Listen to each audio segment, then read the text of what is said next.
Hey guys, welcome back to my channel and welcome if you're new. For those who are new, my name is Shayla and I make all things beauty videos, some mommy videos, and occasional lifestyle videos. So for today, I'm going to be answering a bunch of frequently asked questions on my pumping and breastfeeding videos. I did post those videos over a year ago and they have been getting lots of traction in the last or recent months, and I've been getting loads of questions, and I do answer every single question that I get here on YouTube directly, but I figured that I would make a video just like answering all the questions here for you guys, so that way it's like useful for everyone and anyone that has any frequently asked questions as well, or has any other like concerns or questions about pumping and breastfeeding in general. This video will be a quick reference. So if you are new here or you are a returning viewer and have not subscribed, subscribe right now and hit that post notification bell so you always know when I post. Follow me on socials because when I'm not here, I am there. And without further ado, let's get right into it. Okay, so the first question, starting off super simple because I really got this question a lot. What flange size was I using, or how do you choose a flange size when you are pumping? So I use the standard 24 millimeter flange size. I know that there's bigger sizes, or like there's even smaller sizes. I did at one point size up to a 27 millimeter because I did actually have that flange size extra that came with my pump. I only sized up I think when I was already a few months into it, or like I think a month into it, once once my supply like really grew and I was producing a lot. It seemed like my breasts like really grew, so I did size up. Eventually, once it started slowing down and I wasn't producing as much, I sized back down to the 24 because I just wasn't as big anymore.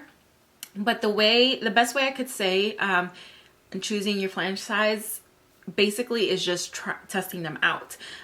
So I did have the Medela breast pump. I'll like post it here to show you guys which one I used, and it did come with both the 24 and 27 flanges so that I can test which ones was best for me. So I feel like the best way to know what flange size works best for you is testing them out, and you'll know once it feels comfortable. If it hurts, it really shouldn't hurt, then it's too small for you. If you don't feel like you're expressing enough milk, it's probably too big. So it should definitely feel comfortable for you, and you should and by the end of your pumping session of 20-25 minutes, however long you want to pump for, you should feel completely emptied out. Next question, I have a single electric pump, so how would I manage supply on doing one session with 30 minutes from one breast? So this will kind of probably go in hand with another question that I've seen.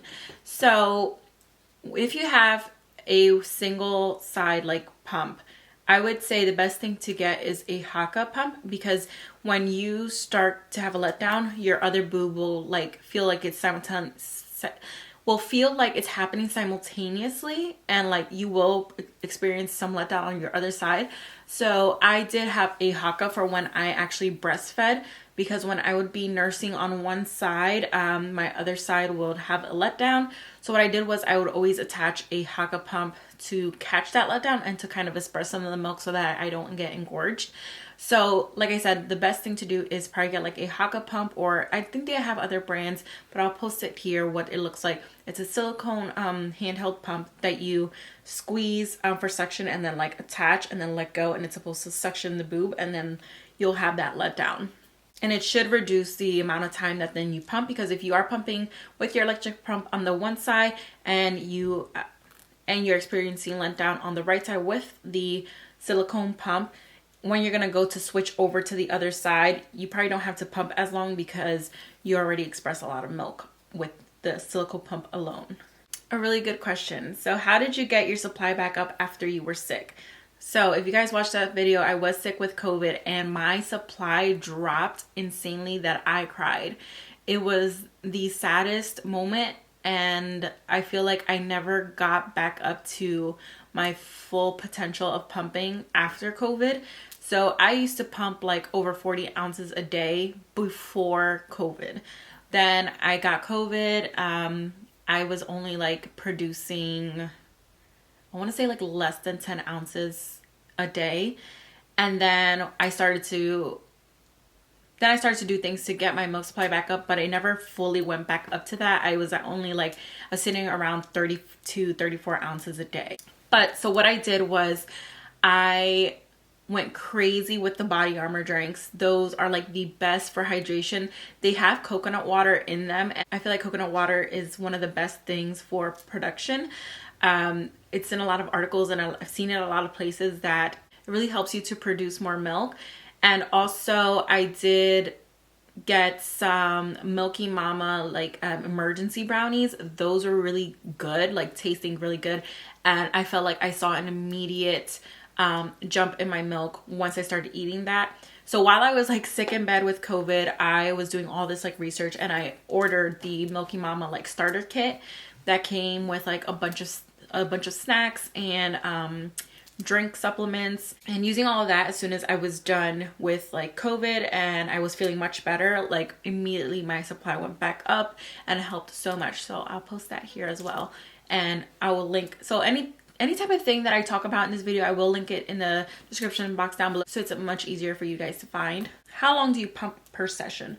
So in the beginning, I think I used to pump 30 minutes, and then I realized that that was pointless because I didn't have a letdown. I think after 25 minutes, once I started getting used to it, I started counting. I think the best thing you can do is to count how many letdowns you have. So yes, I would say if you are starting out, pump for 30 minutes and see how many letdowns you have within like that time. But if 10 minutes go by and you do not have like another letdown, then that is like your max.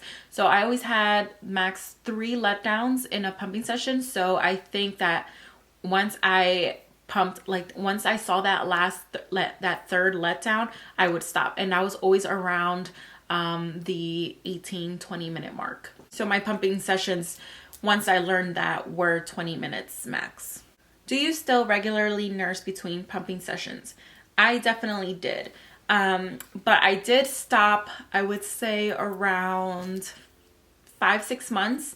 That my son was 5-6 months, because he wasn't really interested in it anymore. But yes, because I am a full-time employee, I had to go to work physically. I like didn't work from home yet. So when he was about 2 months old, that's when I went back to work. So what I did was, before I went back to work, every other like session, like nursing session, was a pumping session. So I nursed him. But then once I went fully to work, my first pump session of the day, which was like at 6 a.m., I would pump because I wanted to get all of my milk out and not spend so much time nursing, and then just give my son milk in a bottle. And then I would pump all throughout my day at work. And then when I would get home was always his time where like he was like another feeding time. So I would nurse at that point so that I could bond with my baby when I got home, and just so that he can be fed. And it really helped with producing. Like if you're having trouble producing more milk, Bluey, you're getting in my shot. Lay down. Come here. Here's my doggo. Here's my doggo. My doggo. Okay, lay down. So if you're having trouble producing and you can still nurse, I feel like definitely do it once a day, because it helps with producing more. Because once you start pumping exclusively, I think your supply starts to drop a little bit, because it's starting to feel like you're just on a, like your body will know that you're on a machine. But if you are keeping that baby near you, there's like hormonal things that happen that will trigger your body to say like, yeah, I am feeding a human. I need to keep producing milk. At 1 month, did you start doing 5 pumps a day? So I did pump, I think it was every 4 hours. So 6 a.m., 10 a.m., 1 p.m., 5 p.m., and then 9 p.m. So yes, 5 times a day. And I started doing that, I believe, I think right before I got COVID. I think I did that right before I got COVID, because then I was at a good like steady mark. And then obviously when I got COVID, I had to like pump, like I had a cluster feeding baby because I wanted to get my supply back up. And then once my supply was back up to as high as I could get it, then I was back to 5 pumps a day. So yeah, it took So I would say like at the 5 month mark, because I wanted to make sure I was regularly producing milk, especially because I was trying to go with the rhythm of my son. So the best thing to do is follow the rhythm of your child, because then like your body will like produce naturally like how it's supposed to, and produce the amount it's supposed to provide for your child. I did see someone comment, like another person respond to one of these comments on here saying aim to pump 2 to 3 hours. That's not realistic for a working mother, or if you're a mother with multiple children. I would say do that in the very beginning when your baby's sleeping a lot. Yes, because you want to get your body to produce, and obviously again, that's the rhythm of your baby. Your baby is feeding every 2 to 3 hours, so pump every 2 to 3 hours.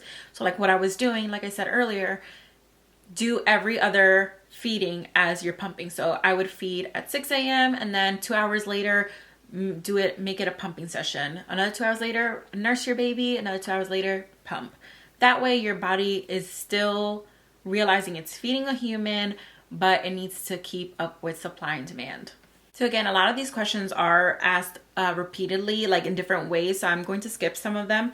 But know that like I'm basically like answering the questions as I see them. If I see a question that I kind of already answered, I'm just skipping it. Okay, what kind of food that you eat and notice increase in your milk supply? And could you share your pumping schedule? So I pretty much shared my pumping schedule already.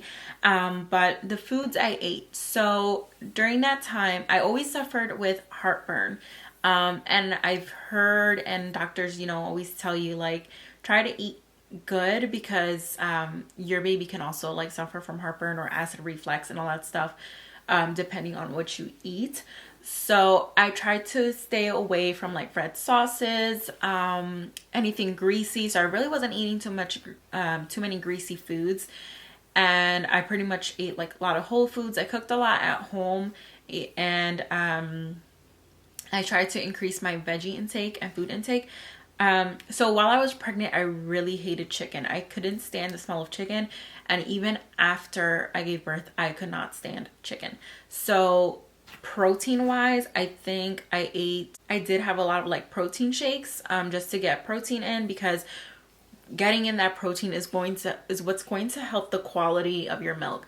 So if you're drinking a lot of liquids but not like sustaining a lot of food in your body, like not having a lot of like dense food in your body, the quality of the milk will be more watery. Like there's not all that fat is going to be in there, like what the baby needs and the nutrients. So your baby won't get won't be full longer. So definitely like for proteins, I try to just get protein shakes in, just because since I wasn't really eating too much chicken, I ate a lot of shrimp, and I ate definitely not that much pork, and I ate some red meat. I really love burgers, so homemade burgers basically. I tried to eat oatmeal because they say oatmeal is like one of the greatest things, and I did eat oatmeal, but I honestly I'm not a big fan of oatmeal. Like it's just not something that I can eat every day, and it's sad, it's depressing, it's bland. Like not bland, because you can make it good. It's just not a thing for me. Like I like to eat like foods. I don't know. I ate a lot of eggs, definitely a lot of eggs. And like I said, Body Armor drinks, hands down. I would get like the cases from Sam's Club, getting the low sugar ones too, just to watch like my sugar intakes, and lots of water. Okay, so this question has like multiple parts. So there's like statements and questions, but I think it's all kind of like questions. So this girl, she just started pumping on her 3-month-old baby girl, and she feels like it's a little late that she should have done the first week, but she's going to try her best to get her pumping up. And honestly, I think you can start whenever. You do not have to start at the very beginning. As long as you were nursing your child, I think it's fine. You can definitely pump whenever. The only reason why I pumped from the beginning was because I knew I was going to go to work, and I was going to be full-time at work. I was only going to have 2 months at home with my baby, and I wanted to make sure I pumped enough so that way when my baby was at his grandparents' house, there was enough milk I can pack him to go. And so that way that there was always a supply, that if what I packed him for milk for the day like his standard amount wasn't enough. Like maybe he just had a cluster meeting. Like what if he had a cluster feeding moment while I wasn't there? Like that way they had enough. In the same question, so there's another question. Can how long can you store the milk in the fridge and then you should put in the freezer? So you can store milk in the fridge for up to 3 days, I believe. Fresh milk up to 3 days. And then in the freezer for up to 6 months. If you want to go leave it in the freezer, in the fridge for a little bit, then to freezer, same thing. I would say leave it in the fridge for up to 3 days and then move it to the freezer. I didn't even know you can still mix the morning session and afternoon milk. So, and with a question mark. So it's like a statement question. So she's referring to where I do the pitcher method. So this video, like it was a day in my life pumping and it was like on a weekend. So in the pitcher method, basically whatever I pump for the day goes into a pitcher and then I pour out that pitcher into bottles at nighttime for the next day. So basically, yes, you can mix them, but you have to make sure that they're the same temperature. So let's say 6 a.m. I pumped, those bottles go straight in the fridge. 10 a.m. I'll pump again. I'll put those bottles in the fridge, and whatever the 2 bottles that I pumped earlier at 6 a.m., I will now pour those into a pitcher. And then when I go pump again the next time, the 10 a.m. bottles, I will pour them into the pitcher because now they are cold. So like whatever you just pumped, like the warm, fresh milk, leave it in the pumping bottles. Put a cap on it and put it in the fridge. Once they come to the same temperature as your previous milk that you pumped, then you can combine them. This one's a really good question. So I see how you prep the bottles for the next day, which is what I was just talking about. But when you started out after birth, do you feed the baby with what you just pumped while building a stash? And she said, hopefully my question makes sense. It does make sense. I completely understand. So basically,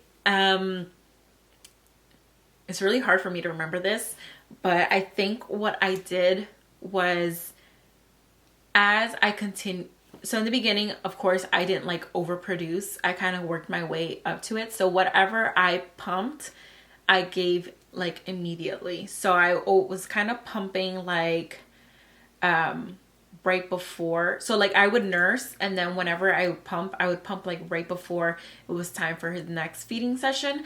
And then give him that. And if there was anything left over, I would like save it. And that amount would be for the next session, because in the very beginning, they don't drink that much. They drink like maybe 2 to 3 ounces at max, or not even. Like when they're fresh out the hospital, they're like drinking 1 ounce to 2 ounces. So if I'm pumping, let's say 3 ounces, 1.5 from each side, and my baby only drinks 1.5, then I'll save the other 1.5 for the next feeding. And then during that next feeding time, I pump again, and now I have 2 1.5s. So now I have enough for 2 pumping sessions. And that's kind of how you start, like it starts accumulating. Eventually you'll get to a point that you pump so much that you'll have enough at the end of the day for the next day. And whatever's left over, obviously freeze and like start building your stash that way. Okay, so one of the questions, I pulled that question out from like an entire statement. But if we shake the milk like that vigorously, doesn't it break up the proteins in the breast milk? So I don't really shake the milk. And if you see in the video, I actually kind of swirl really fast. But like if you swirl it like this, that way it can like mix well. So that way the fats and the proteins can all mix in with the water parts. It's just fine and nothing's gonna happen. I feel like the issue comes if you act like Incredible Hulk and like shake it crazy, like so crazy, then that's when it becomes an issue. But no strength went into my swirling. So those are all of my frequently asked questions. I hope you guys enjoyed this video. Please let me know if there's any other type of videos that you guys would like to know. Anything baby, like I know my baby's like a toddler now, he's 3 years old, but I feel like I've just been learning along the way just like everyone else. But I definitely love sharing my tips and tricks on how I was able to feed my baby and what I am doing now. If you guys enjoyed watching this video, please give me a thumbs up. If you like the answers to my questions. If you have any more questions, please leave me a comment down below and I will be sure to answer you right away. I do answer every single question. If you have not subscribed, subscribe right now and hit that post notification bell so you always know when I post. Follow me on socials because when I'm not here, I am there.